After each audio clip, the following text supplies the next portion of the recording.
आप समझिए, ये कसीदे पढ़ने की मोहब्बत में आप लोग कुछ भी पढ़ लेते हैं।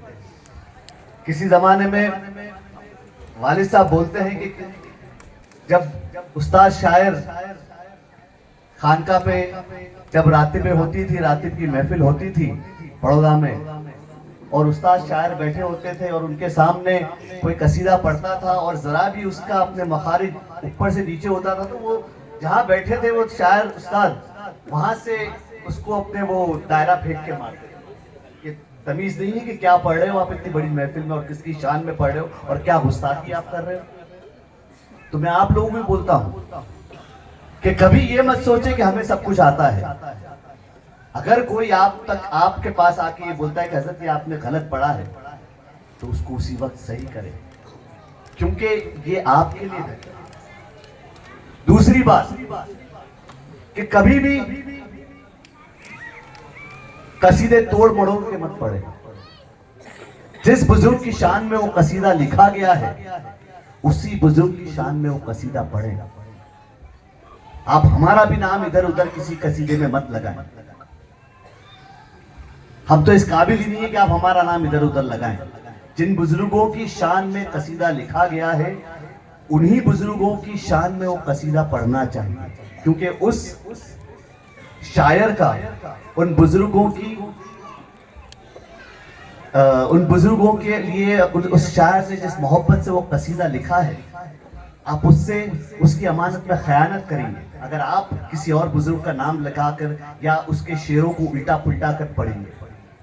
और कोई भी कसीदा पढ़े, समझे, कोई भी कसीदा पढ़े, चाहे आपको मुख्तसर टाइम में 2 या 3 ही शेर पढ़ने हो, उस कसीदे में उस शायर का मक्ता जरूर पढ़ें, क्योंकि उस शायर की तरफ से उनकी खिदमत में वो खराज अकीदत है। और अगर आप उस शायर का मक्ता नहीं पढ़ेंगे तो ये भी अमानत में खयानत है। आज आप कुछ चीज छोड़ के जाएं और आपने वो चीज बनाई हो या इजाद की हो या आपकी वजह से वो चीज है और वहां से आपका नाम हटा दिया जाए तो कैसा लगेगा आपको, या आपके बच्चों को, या आपके। हजरत इतने पावरफुल है, आज पूरी दुनिया की जबान पर है, बच्चे की जबान पर। 4 साल का, 2 साल का, 3 साल का बच्चा ये कसीदा गुनगुना रहा है। ये पावर है इस कसीदे में, ये पावर है कसीदों में। बुजुर्गों के शान में जो कसीदे लिखे गए उनमें पावर है।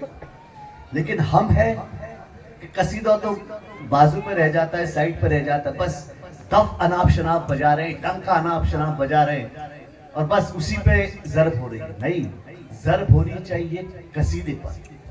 कसीदे को जब आप पढ़ें तो उसके हर एक लफ्ज को समझें कि क्या हो रहा है, क्या कहा जा रहा है। समझे, आबाद शिकस्ता दिल कर दे, मेरा जो शिकस्ता दिल है उसको तो आबाद कर दे। जबरदस्त पावर है इन कसाइद में। तो जो कसीदे पढ़े जाएं वो इस अदब से पढ़े जाएं, इस वकार से पढ़े जाएं कि जो दफ का आवाज है वो कसीदे की पढ़ने वाले की आवाज से बुलंद ना हो, तभी उसमें लुत्फ है। ये नहीं कि आप जितना जोर से डंका बजाएंगे या जितना जोर से दायरा बजाएंगे महफिल में उतना जोश आएगा। नहीं नहीं नहीं, आप दायरे के बिना भी माशूक़े खुदा पढ़िए, उसी जोश से लोग आपका जवाब देंगे, आपके कसीदे का जवाब देंगे। तो ये पावर है बुजुर्गों की शान में लिखे हुए कसाइद की। तो यह मैं आप लोगों से फिर से गुजारिश करता हूँ कि इन बातों का ख्याल रखें और जो भी कसीदा आप पढ़ें वो कसीदा उसके तलफ़्फ़ुज़ पे, एक एक अल्फाज के तलफ़्फ़ुज़ पे, एक एक अल्फाज के मखरज पे ध्यान दें। मैं आपको भी बोलता हूँ, आपकी आवाज़ बड़ी प्यारी है, तरन्नुम बड़ा है, बड़े अच्छे तरन्नुम से पढ़ते हैं, लेकिन कहीं कहीं अल्फाजों में गलती होती है। तो जो भी कसीदा आप लोगों को पढ़ना है, मैं जो भी हादी यहाँ बैठा है हर किसी को बोल रहा हूँ कि भाई आपको जो भी कसीदा पढ़ना है वो कसीदा आप किसी अपने मस्जिद के इमाम के सामने बैठ के पढ़ें या आपके उस्ताद के सामने बैठ के पढ़ें और उनसे तलफ़्फ़ुज़ सीखें। कि कहाँ श पढ़ा जाएगा, कहाँ स पढ़ा जाएगा, कहाँ ज पढ़ा जाएगा, कहाँ ज पढ़ा जाएगा। हाँ, आज लोग